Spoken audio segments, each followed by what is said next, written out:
அன்பார்ந்த எனது அருமை யூடியூப் நேயர்களுக்கு வணக்கம். இதுவும் ஒரு முக்கியமான பதிவு.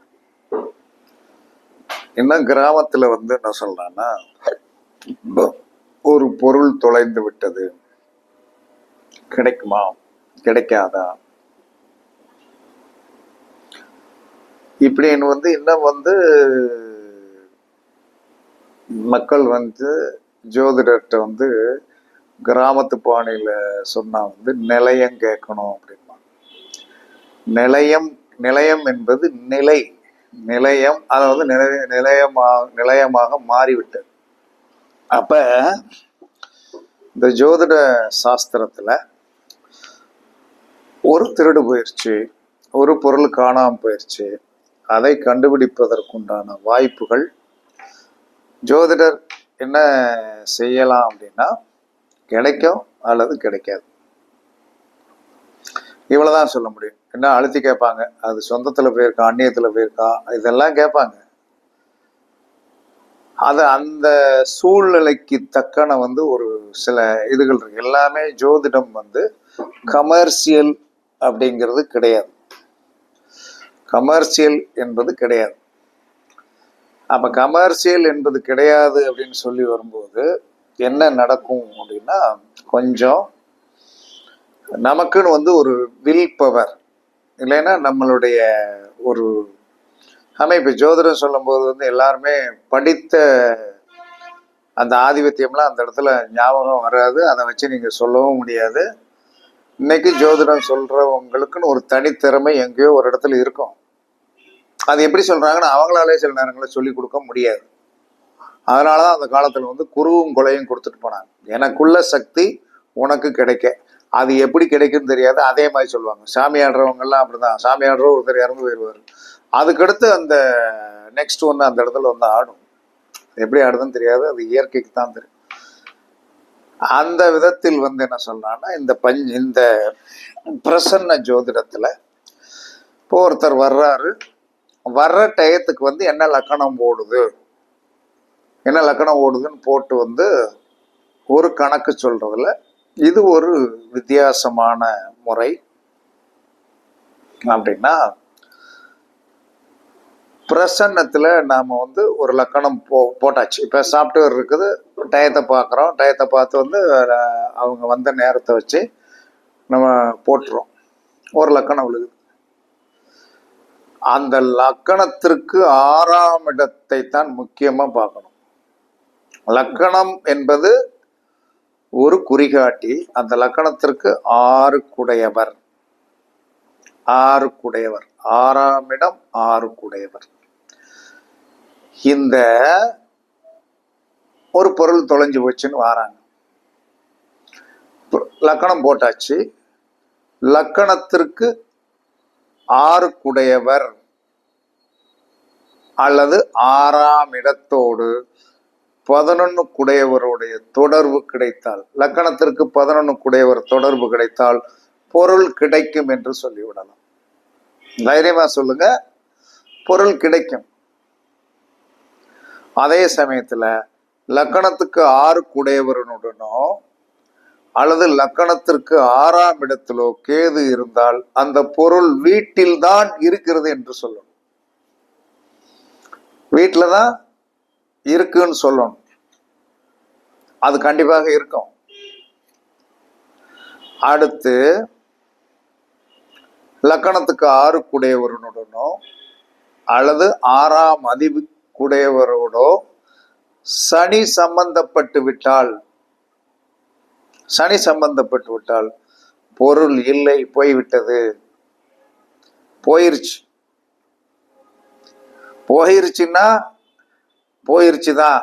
அது வந்தாலும் ஏற்றுக்கொள்ளலாம், வராவிட்டாலும் அதை நீங்கள் ஏற்றுக்கொண்டுதான் ஆக வேண்டும் என்று சாஸ்திரம் சொல்லுகிறது. அதற்கடுத்து லக்கணத்துக்கு 6 குடையவருடனோ அல்லது லக்கணத்துக்கு 6 குடையவரோடோ அல்லது 6ஆம் இடத்தோடோ குரு சம்பந்தப்பட்டு விட்டால் அந்த பொருள் என்ன சொன்னான்னா பணமாக மாறிவிட்டது. பணமாக மாறிடுச்சு. அந்த பொருளை கொண்டு போய் வித்து வந்துருச்சா பணமாக்கிட்டாங்க அப்படின்னு சொல்லணும். அதற்கு அடுத்து லக்கணத்திற்கு 6 குடையவருடன், லக்கணத்திற்கு 6 குடையவருடன் அல்லது 6ஆம் இடத்துடன் சூரியனும் சந்திரனும் சம்பந்தப்பட்டு விட்டால் பொருள் கிடைக்காது. இதெல்லாம் எந்த அளவுக்கு சாத்தியம் அப்படின்னா 100% சாத்தியம்தான். இன்னமும் பதட்டமாக வருவாங்க, பார்க்கணும்பாங்க. என்ன காரணம்னா இந்த பிரசன்னம் பார்ப்பது என்பது ஒரு சிக்கலான விஷயம். அந்த சிக்கலான விஷயத்தை மேக்சிமம் எந்த ஜோதிடரும் என்கிட்ட எல்லாம் நிறைய அப்படி வந்தா சின்ன என்ன சொன்னா ரொம்ப தொந்தரவு பண்ணாங்கன்னா பார்த்து சொல்றது, இல்லைன்னா அதை கலட்டி விடுறதுக்கு உண்டான வழியைத்தான் கண்டிப்பாக பார்ப்பேன். காரணம் என்ன சொல்றேன்னா நாம் கடவுள் அல்ல, நம்ம கடவுள் அல்ல. ஒரு சின்ன விஷயத்த சொல்லுவான், அப்ப ஒரு பேரெழுத்தினாலும் சொல்லுங்க அப்படிமா. அவன் ஒரு கணக்கு போட்டு வச்சிருப்பான், அவனுக்கு ஒரு பகையாளின்னு ஒருத்தர் இருப்பான், அவன் துப்புலதான் போயிருக்கோம் அப்படின்னு கேட்பான். பலவித குழப்பங்களை இந்த வருகின்ற மக்களே உருவாகும். வந்தவன் என்ன செய்வான் தெரியுமா? செய்வன் வச்சிருக்காங்க, எனக்கு வச்சிருக்காங்களா அப்படிமா. எங்க வீட்டுக்குள்ள தகடு இருக்கா அப்படிமா. வீட்டுக்குள்ள போய் எப்படி தகடு வைக்க முடியும்? அது கண்கட்டி வித்தை என்பது இந்த மக்களுக்கு, இன்னும் பாமர மக்களுக்கு தெரியாது. அப்ப ஜோதிடம் விவரமா படிச்சவங்களுக்கு எல்லா விஷயங்களும் தெரியும்.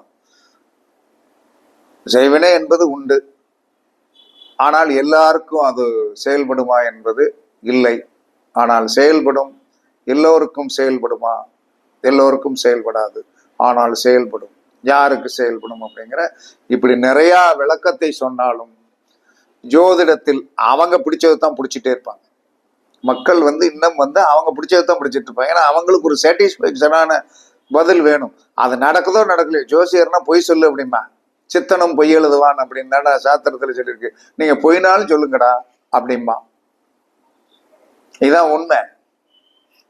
இப்ப நம்ம சொல்லியாச்சு, ஒரு பிரசன்ன இலக்கணம் போட்டாச்சு. அந்த பிரசன்ன இலக்கணத்திற்கு 6 குடையவரோ 6ஆம் இடமோ இடத்தோடு 11 குடையவன் சம்பந்தம் பட்டால், தொடர்பு கிடைத்தால் பொருள் கிடைக்கும்.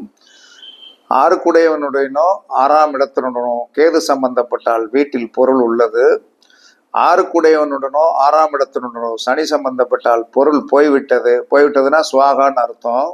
6 குடையவனுடனோ 6ஆம் இடத்துடனோ குரு சம்பந்தப்பட்டால் அந்த பொருள் எந்த நிலைமைக்கு போனதோ அந்த படங்கள் நிறம் உருமாறிவிட்டது. உருமாறிவிட்டது என்று சொன்னால் காசாயிருச்சு.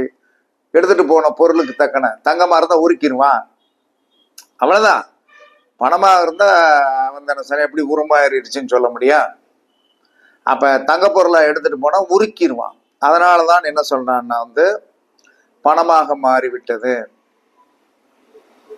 அப்படிங்கிறத எடுக்கலாம். ஒரு இந்த சில விஷயங்களை உருக்கிடுவாங்களே, தங்கத்தை உருவி வைக்கிறோம்ல, அதுக்கு அடுத்து 6 குடையவனுடனோ 6ஆம் இடத்துடனோ சூரியன் சந்திரன் சேர்ந்து விட்டால் பொருள் கிடைக்காது என்று தைரியமாக சொல்லலாம். இது விரோதமான ஜோதிட விதிமுறைகள். படிச்சுக்கிட்டு வர்றவங்க, நம்மளே கொஞ்சம் ஜோதிட அறிவுடையவர்கள்லாம் இதை கொஞ்சம் தெளிவா தெரிஞ்சுக்கிட்டீங்கன்னா கண்டிப்பாக கிடைக்கும். இன்னும் ரொம்ப நாளைக்கு முன்னாடி எங்க அப்பா போயிட்டாரு, என் கூட பிறந்த தம்பி போயிட்டான், அக்கா ஒன்று காணாமல் போயிடுச்சு அப்படின்னு வருவாங்க. இன்னமும் அந்த இயற்கை என்ன சொல்றான்னா, நாம் மாறி இருக்கிறோம், விஞ்ஞானம் மாறி இருக்கிறது, எல்லாம் மாறி இருக்கிறது. ஜோதிடம் எல்லாம் மாற்றவே முடியாது, யாரும் மாற்றிக்கிடவும் முடியாது. அப்ப தொலைந்த நபர் ஒருத்தர் தொலைஞ்சு போயிடுச்சு, ஒரு குழந்தை தொலைஞ்சு போயிடுச்சு, ஒரு குழந்தைய காணோம், அல்லது ஒரு தகப்பனார் 7 வருஷத்துக்கு முன்னாடி போனார் காண, இப்ப இருக்காரா இல்லையா, திதி கொடுக்கணும் ஐயா, இருந்தா இருக்காரா இல்லையா அப்படிங்கறத பிரசன்னத்துல கண்டுபிடிக்கலாம்.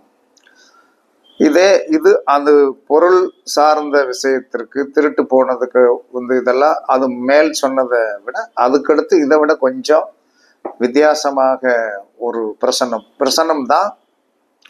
அப்ப பிரசன்னம் போடணும். லக்கணம் லக்கணம் போட்டாச்சு. லக்கணத்தை ஆதாரமாக வைத்து கொண்டு லக்கணத்துக்கு 9ஆம் இடத்தை வந்து நல்லா ரவுண்டு பண்ணி வச்சுக்கணும்.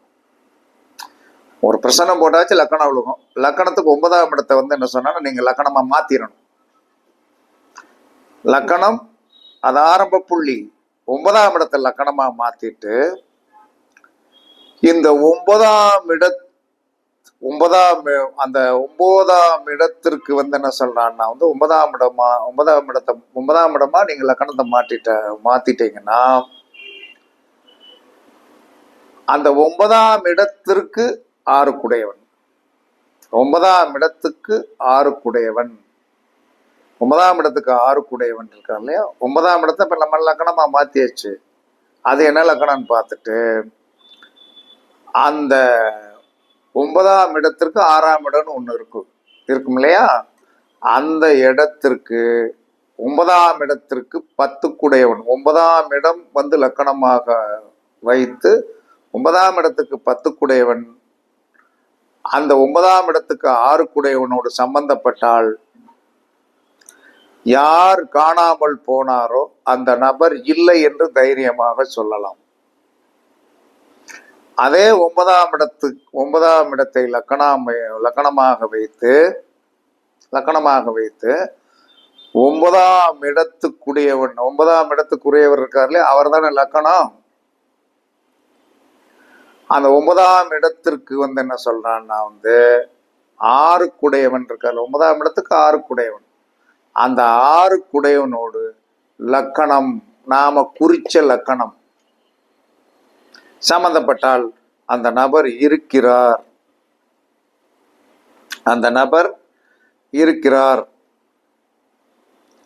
அப்படின்னு சொல்லிடலாம்.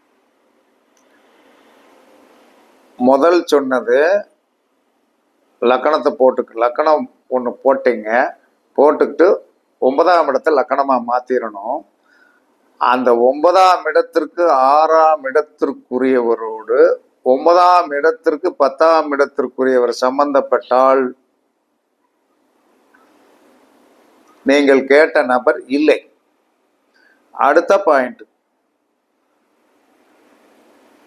9ஆம் இடத்திற்குரியவர் 9ஆம் இடத்துக்குண்ட அந்த லக்கணத்திற்கு 6 குடையவர் லக்கணத்துடன் சம்பந்தப்பட்டால், நீங்க போட்ட லக்கணத்துடன் சம்பந்தப்பட்டால் 9க்கு 6 குடையவர் நீங்க போட்ட லக்கணத்துடன் சம்பந்தப்பட்டால் அந்த நபர் உயிருடன் இருக்கிறார்னு சொல்லிடணும்.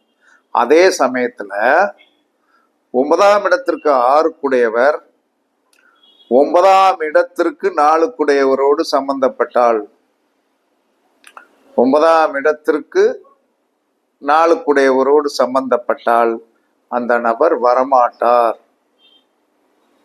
அப்படின்னு சொல்லிடணும்.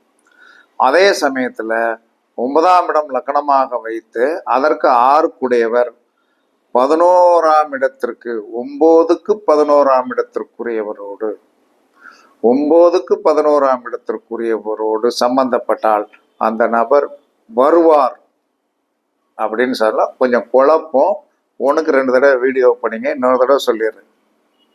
முதல்ல போட்டது உங்களுக்கு புரிஞ்சிடும். இப்போ நீங்கள் ஒரு லக்கணம் போடுறீங்க, லக்கணத்திற்கு போட்டு அதை குறித்து வச்சுக்கிட்டு அதற்கு 9ஆம் இடத்தை நீங்கள் லக்கணமாக மாற்றிடணும். அந்த 9ஆம் இடத்துக்கு 6 குடையவர் 9ஆம்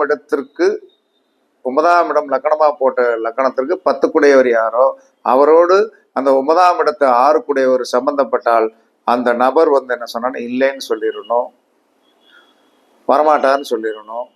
அதே சமயத்தில் வந்து என்ன சொல்றான்னா வந்து 9ஆம் இடத்திற்கு 6 குடையவர் நீங்கள் போட்ட லக்கணத்துடன் சம்பந்தப்பட்டால் அந்த நபர் இருக்கிறார் என்று சொல்லிவிடணும். 9ஆம் இடத்திற்கு 6ஆம் அதிபதி 9ஆம் இடத்திற்கு 4ஆம் இடத்திற்கு 9ஆம் இடத்திற்கு 4ஆம் இடத்தோடு சம்பந்தப்பட்டால் வரமாட்டார்னு சொல்லிடணும். 9ஆம் இடத்திற்கு 6ஆம் அதிபதி 9ஆம் இடத்திற்கு 11ஆம் இடத்திற்குரியவரோடு 9ஆம் இடத்திற்கு 11ஆம் இடத்திற்குரியவரோடு சம்பந்தப்பட்டால் அந்த நபர் வருவார் என்று சொல்ல வேண்டும். இது கொஞ்சம் கிரிட்டிக்கலா இருக்கும், எல்லாரும் படிக்கிறதுக்கு கொஞ்சம் கிரிட்டிக்கலா. 1க்கு 4 தடவை படிச்சீங்கன்னா நம்மளும் ஒரு பிரசனம் போட தெரிஞ்சுக்கிடணும். போட்டு உங்களுக்குன்னு ஒரு சின்ன வில் பவர் இருக்கணும். அந்த வில் பவர்லாம் இருக்குதா இல்லையான்னு தெரியுது. இப்போ எங்களுக்கெல்லாம் அது இருக்குது. அதனால இதெல்லாம் இப்படி சொல்லணும் அப்படின்னு சொல்றோம். இது யாராவது ஒருத்தர் படிச்சு வச்சு என்ன சொல்றாங்கன்னா, நீங்கள் வெற்றி வாகை சூடுவதற்குண்டான ஒரு வாய்ப்புகள்லாம் இது கண்டிப்பா கிடைக்கும். பிரசன்னம் நான்லாம் நிறைய சொல்லியிருக்கேன். குலதெய்வம் கோயிலெல்லாம் கண்டுபிடிச்சு கொடுத்துருக்கேன். ஆனால் எனக்கு உண்டான காசு மட்டும் தர மாட்டானுங்க. இன்னைக்கு இருக்கிற ஜோதிட நிலைமை என்ன இருக்குன்னா அறிவு, அறிவுக்கு தகுந்த காசு கொடுக்காமல் என்ன சொல்லலாம்னா எல்லாம் என்ன சொல்லலாம்னா கர்மாவை அனுபவிக்கிறதுக்கு பிறந்தவங்களா தான் இருக்காங்க. அப்ப நமக்குன்னு ஏதாவது வரும், அதிலே புரிஞ்சு கொள்ளுகின்றவர்கள் அதை வச்சுதான் இன்னைக்கு வரைக்கும் எல்லாமே ஓடிக்கொண்டிருக்கிறது என்று கூறி, காணாமல் போன பொருளும் காணாமல் போன நபரும் இருக்கிறார்களா இல்லையா அப்படிங்கிறத கண்டுபிடிக்கிற ரகசியம் இதுதான். தெரிந்து கொள்ளுங்கள், நீங்களும் வெற்றி வாகை சூடுங்கள் என்று கூறி உங்களிடமிருந்து விடைபெறுவது சிப்பி பாறை ஜோதிடரசு ஆதிராகவன் ஜெயபாலாஜி. சுகமே சொல்க, சுகமே சொல்க. வாழ்க வளமுடன், வாழ்க வளமுடன். வணக்கம்.